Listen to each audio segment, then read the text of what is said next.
E não param de pipocar notícias negativas sobre a economia brasileira, sobre a nossa situação fiscal e, obviamente, sobre a disparada do dólar. E por que que eu estou tão pessimista? Porque eu tenho convicção de que o governo não está entendendo nada. Eles acreditam que eles estão no caminho certo e eles estão dobrando as apostas.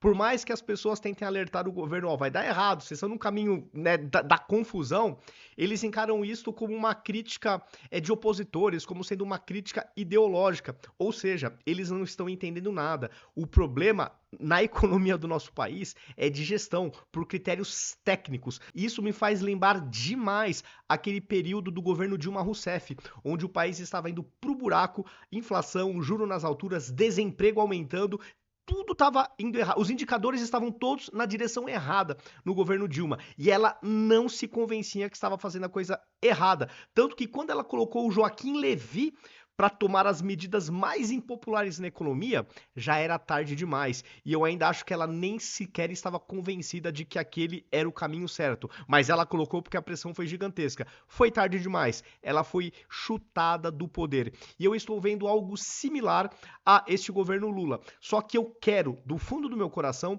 que o Lula fique até o último dia do seu mandato. Por quê? Se ele for empichado, vai dar para ele a narrativa do vitimismo. Ah, eu sofri um golpe. Segundo, se ele for empichado, ele não vai colher as consequências negativas da tragédia fiscal e econômica que ele está deixando o nosso país. Então, os frutos negativos não vão ficar pro Lula porque ele vai estar naquela retórica, naquele blá blá blá de vitimismo e de que sofreu um golpe. Então, o Lula precisa ir até o último dia do seu mandato, sentindo todas as consequências da sua incompetência na gestão econômica para não ter narrativas de que ele é um coitadinho que sofreu um golpe, que tiraram ele à força do poder, porque isso mantém o PT vivo, isso mantém a militância ativa. E o melhor, se o Lula for até o último dia, ele finaliza de forma melancólica a sua carreira política, que tão mal fez ao nosso país. E para finalizar, o povo precisa sentir na pele, até o último dia do mandato de Lula, a consequência de suas escolhas erradas. Votar mal, votar de qualquer jeito, ter memória curta, precisa ter um ponto final. Isso precisa acabar. E eu espero que o sofrimento, o caos econômico, a inflação que já está tirando o poder de compra das pessoas, as compras nos sites internacionais que praticamente já estão inviabilizadas com os impostos. Eu espero que tudo isto acorde de uma vez por todas o povo brasileiro. Não dá para ter desculpinhas. Estamos no quinto mandato petista. Não tem desculpa, nem sequer para fingir espanto. Você pode até falar o seguinte: o primeiro mandato do Lula foi bom. E aí eu também te rebato. No primeiro mandato de Lula, o mundo estava sofrendo numa onda de prosperidade absurda. A China estava crescendo 2 dígitos. Mesmo assim, naquele período, o Brasil surfou mal a onda de otimismo que tinha naquele período. Surfou muito mal. O Lula investiu muito, principalmente na retórica, no consumismo. Naquele período, como a China estava puxando o mundo, o Brasil estava ganhando uma tonelada em dinheiro de exportação de minério de ferro e outras commodities. E poderia muito bem ter investido mais na infraestrutura, melhorado a situação do nosso país. Não o fez. Preferiu ficar no populismo barato do consumismo. No segundo mandato de Lula, ele já começou a plantar sementinhas da heterodoxia na economia. E aí, quando chegou a Dilma Rousseff, ela colocou um regador nessas sementinhas e aí foi só uma tragédia. A partir daí, realmente, pisamos com o pé no acelerador para a destruição da nossa economia. Aí veio o Michel Temer. O Brasil parou de piorar e começou a melhorar. Veio o Bolsonaro e mesmo com a pandemia, o Brasil se saiu muito bem. Tá, então aqui só para dar um resumão, para aqueles que têm memória curta. O brasileiro precisa levar a sério o seu direito de votar, para exercer com sabedoria. Bom, fiz aqui uma introdução esticada. Neste vídeo eu vou comentar algumas reportagens do dia de hoje e vou trazer 3 recortes de vídeos que me chamaram muito a atenção. Do William Vac, falando da crise fiscal, Alexandre Schwartzman, que é um economista, e o Mansueto Almeida, que inclusive foi secretário do Tesouro no governo Bolsonaro. No governo Temer, perdão. No governo Temer. Os 3 não são bolsonaristas e estão jogando a real sobre o que o PT está fazendo com o nosso país no campo econômico. Então é sobre isso que eu vou repercutir no vídeo de hoje.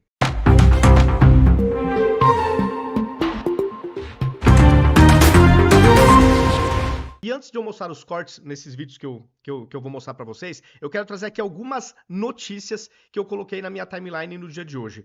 PIB da China pode crescer abaixo de 2% com novas tarifas nos Estados Unidos. Então, aquilo que eu falei na introdução, que no primeiro mandato de Lula, o mundo estava indo muito bem, uma onda otimista, a China crescendo 2 dígitos, a gente tinha um cenário favorável. O Brasil não foi tão ruim, mas deixou de surfar de maneira digna essa onda. Agora mudou completamente.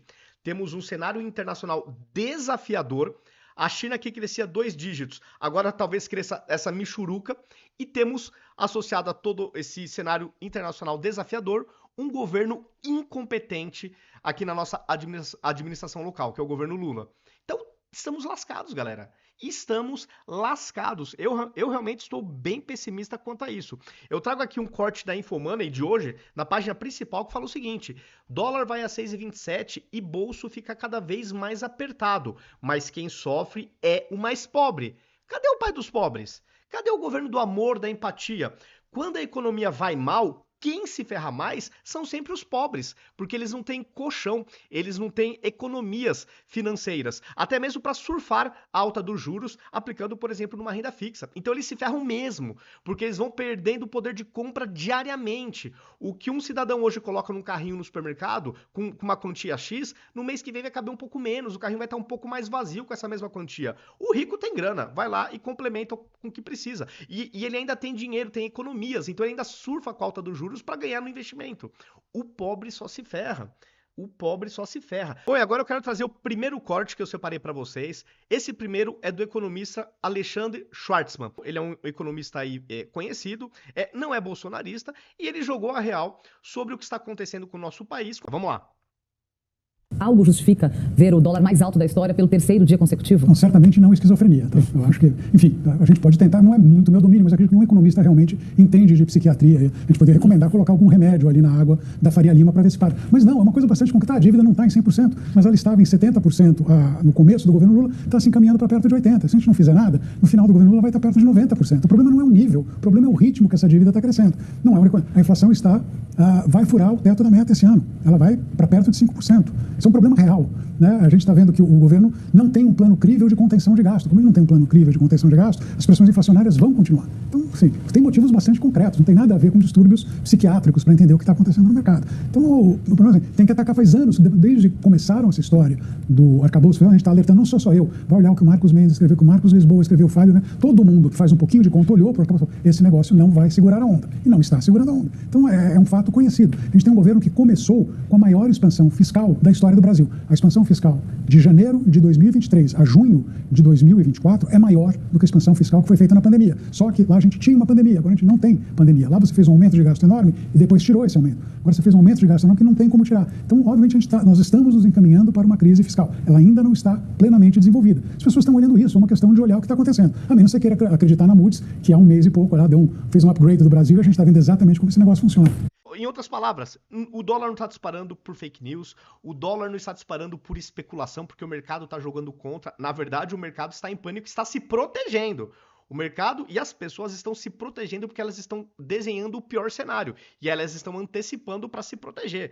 Basicamente é isso. O resto, para mim, aí sim é fake news. É querer maquiar a realidade. E agora eu vou mostrar para vocês esse corte aqui que eu fiz do Mansueto Almeida, onde ele mostra que o real está entre as piores moedas do mundo em termos de desvalorização. Ele só vence a moeda da Venezuela, do Líbano, da Nigéria e do Egito. Tá? Para vocês verem como a gente está indo maravilhosamente bem. Será que esses países também estão ocupando a fake news pela tragédia cambial deles?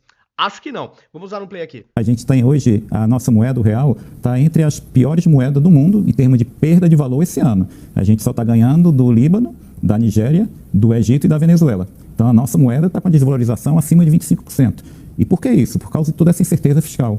Naturalmente, quando você tem uma queda da bolsa, quando o juro aumenta, quando o dólar fica muito caro, no mercado financeiro, todo mundo tenta se proteger. Então, por exemplo, há 3, 4 semanas atrás, eu diria que tinha muita gente no mercado apostando que o dólar ia ficar mais barato, porque viria um conjunto de medidas fiscais, ia comprovar que o governo iria cumprir com as regras fiscais, o dólar que estava há 3 semanas atrás R$ 5,81, poderia até ficar mais barato.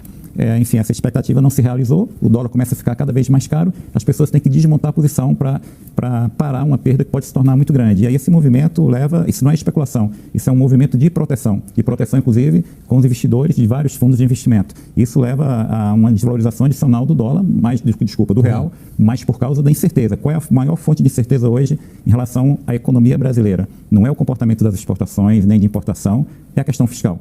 Ou seja, que nem ele falou, não é um movimento de especulação, mas de proteção, enterrando aqui qualquer narrativa. E agora, para finalizar, eu quero trazer essa introdução que o William Vac fez quando começou o seu programa, onde obviamente ele abordou a disparada do dólar, que não para, e aí ele falou as atribuições, as responsabilidades do governo Lula. E falou algumas expressões engraçadas. Vamos dar um play aqui, mas também um resumo impecável. E o dólar se fortaleceu hoje lá fora contra todo o mundo, especialmente o real. Em outras palavras, é quando a maré baixa que se vê quem estava nadando pelado. O Brasil está sendo apanhado com as nádegas de fora. No momento em que as coisas lá no mundo ficam menos favoráveis, a política econômica do governo torna ainda mais frágil uma situação de contas públicas que preocupa e domina todo o debate político por aqui já faz um tempão. Mas não adianta gritar que o rei, no caso é o presidente Lula, que é o árbitro final de tudo na política econômica, não adianta gritar que o rei está nu. Lula se embrulhou na roupagem de uma responsabilidade fiscal que os agentes econômicos não conseguem ver nos fatos da realidade. E se protege dizendo que a volatilidade do câmbio, a alta dos juros, a expectativa de inflação subindo, que tudo isso não passa de movimento especulativo. Não. O Brasil não vai derreter amanhã, não estamos diante de uma catastrófica queda imediata no abismo. O que estamos é caminhando para uma situação na qual diminuem as opções de política econômica para o governo e ficam mais difíceis suas negociações e, portanto, os preços políticos. É isso que enxergam os agentes econômicos. Então, pessoal, eu estou muito pessimista. Eu acho que a nossa crise econômica só está começando justamente porque o PT acha que está no caminho certo. Assim como a Dilma achava, e quando ela acordou foi tarde demais. Eu acho que se o Lula acordar, se ele acordar, também vai ser tarde demais, só que eu espero que ele fique até o último dia do seu mandato. De novo, para o povo aprender e para não dar a narrativa para ele de vitimismo. Ah, sofri um golpe, fui empichado. E para ele sentir as consequências políticas de suas decisões totalmente equivocadas na área econômica. E aí, finalizando de forma melancólica a sua carreira política que tão mal fez ao nosso país. Esse é o meu ponto de vista.